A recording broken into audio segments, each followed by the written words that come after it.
Olá, amigos.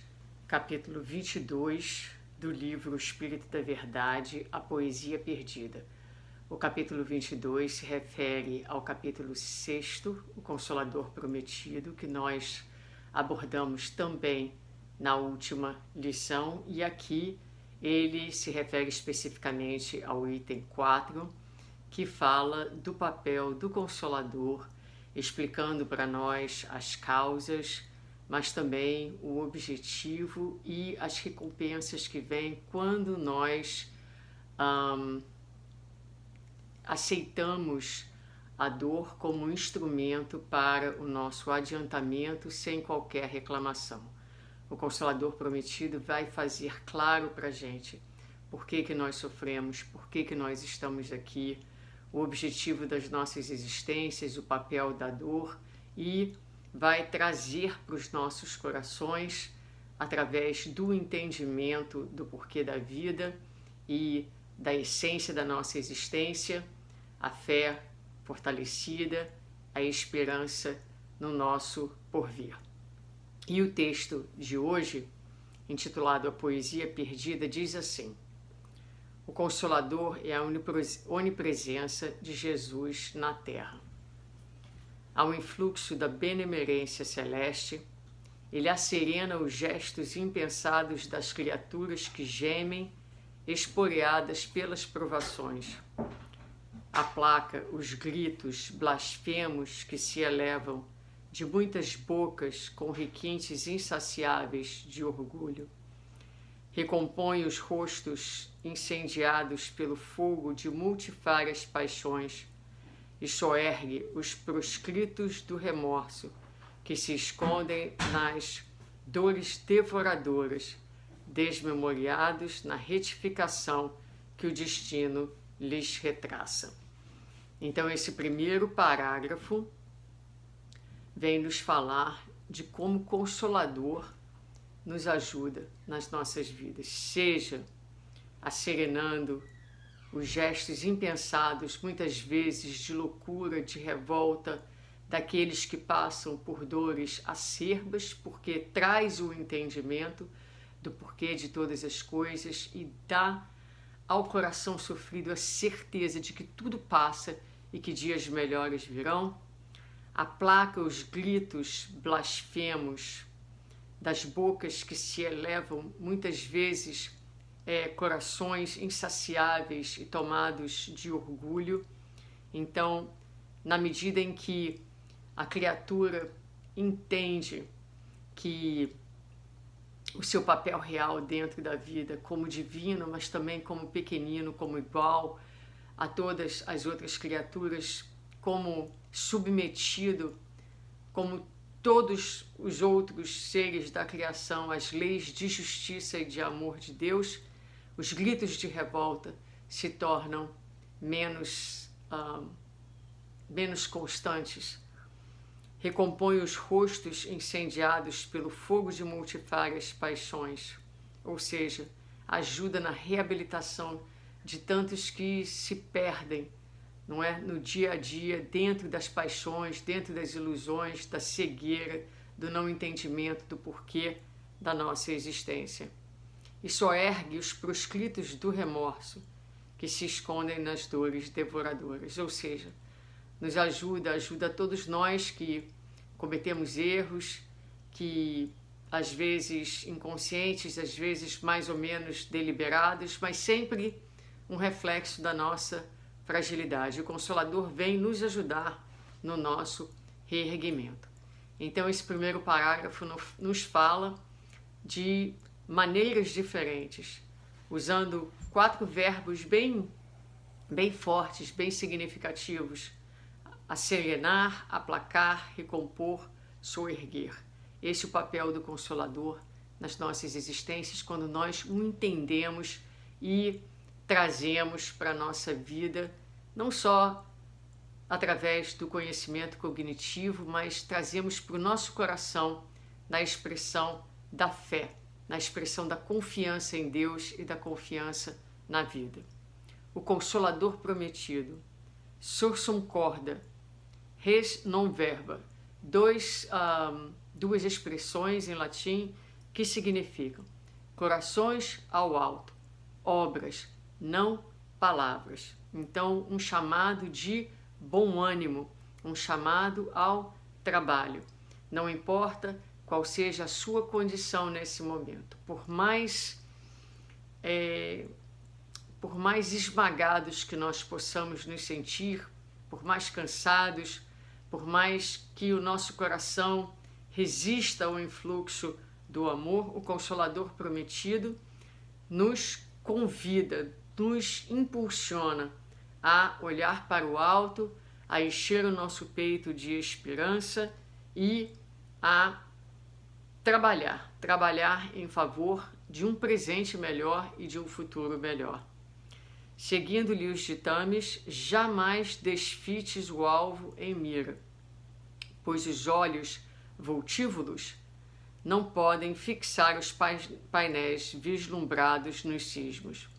Então, muitas vezes, para que nós possamos lidar com as dificuldades do dia a dia, o primeiro passo é olhos para cima. Olhos voltívolos são olhos inconstantes, são olhos que titubeiam, são olhos que não param.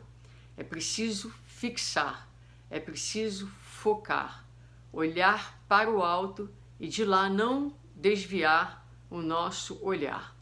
Isso nos diz internamente, em termos de sentimentos, de que nós sabemos para onde estamos andando. Olhos para o alto que não se desviam são olhos e corações que se mantêm conectados com o sentido maior da vida e com a força da vida, com a fonte da vida. Ou seja, olhar para o alto e manter os olhos fixos no alto é manter os olhos fixos em Deus, na sua infinita bondade, entendendo que Deus, através dos mecanismos da vida, cuida. Deus é amor no extremo, é cuidado no seu extremo, e todos nós estamos sob o cuidado amoroso deste Criador. Então, manter os olhos no alvo é imprescindível para que nos sustentar nessa caminhada.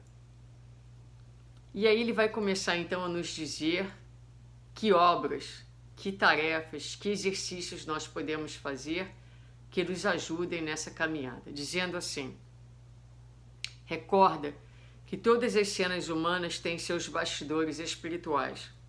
Se vives em ânsia de paz interior, sustém o império de ti mesmo. Então, começar a trabalhar nas nossas impulsividades, nos nossos instintos, em tudo aquilo que nos desvia do amor de Deus, as nossas paixões, as nossas reações, tudo aquilo que nos esvazia, os nossos impulsos destruidores, a nossa hostilidade, a nossa violência, a nossa sombra, não é? Ou seja, devagarinho nos tornando imperadores de nós mesmos, canalizando as nossas ações para o bem, para a paz, para o equilíbrio, a favor da nossa própria redenção. Espaneja em ti a carusma dos preconceitos que te dançam na mente qual poeira de sombra, entenebrando-te a razão. Observar os preconceitos que ainda trazemos dentro de nós. Recolore os ideais com novas tintas de alegria, esperança e coragem no combate aos erros, bastas vezes milenares. Jamais perder a esperança em nós mesmos e caminhar com alegria, principalmente reconhecendo as nossas pequeninas vitórias. Estende um pensamento bom aos céticos transviados no dédalo das indagações contraditórias, ferretoados no duelo interior da dúvida. Foge à voz bramidora da censura, para que os teus lábios festejem os ouvidos alheios com expressões de conselho e acentos de consolo. Borda a palavra com doçura e repete mansamente a própria bênção. Quando a tua voz te perca entre os clamores dos que passam a vociferar rebeldia e avançam espavoridos por veredas em chamas. Socorre as mães desditosas cujos filhinhos doentes vertem lágrimas a se transmutarem nos livores macilentos da morte. Afaga, ao calor das frases de fraternidade revigoradora, as têmporas encanecidas e latejantes que te suplicam algum óbolo de carinho. Desfaze o véu do pranto e de agonia de quem chora as ocultas no sarcófago das trevas de si mesmo. Derrama preces confortativas entre os peregrinos da morte que não resguardaram para a grande viagem e carreiam o coração em atropelos, de espanto a espanto, ante a perpetuidade da vida. Em toda a estrada vicejam alfombras de sorrisos e chovem lágrimas de aflição. Mas o amor com Cristo Jesus recupera a poesia perdida ao longo de nosso caminho, pois só Ele transforma o miasma em perfume, o incêndio em luz, o espinho em flor, o deserto em jardim e a queda em ascensão. Manuel Quintão. Então, o Espírito Benfeitor segue trazendo esse programa, essas sugestões de trabalho no bem, procurando perceber a dor alheia ao nosso lado, estendendo as nossas mãos, a palavra confortadora, e ele termina com esse parágrafo belíssimo, dizendo que só o amor recupera a poesia perdida ao longo do nosso caminho. O amor, o Consolador, a presença do Cristo, apaziguando as nossas ansiedades, dulcificando o nosso coração, domesticando os nossos impulsos, para que a gente vá transformando tudo aquilo que for miasma, tudo aquilo que for deletério, em perfume, transformando incêndio em luz, espinho em flor, deserto em jardim, queda em ascensão. É assim que o Consolador Prometido vem trazer em meio às loucuras, às dores, às grandes desgraças aparentes que o mundo passa, essa alegria, essa esperança, essa capacidade de ver poesia principalmente nos grandes milagres que são os milagres da transformação, que começam dentro do nosso próprio coração.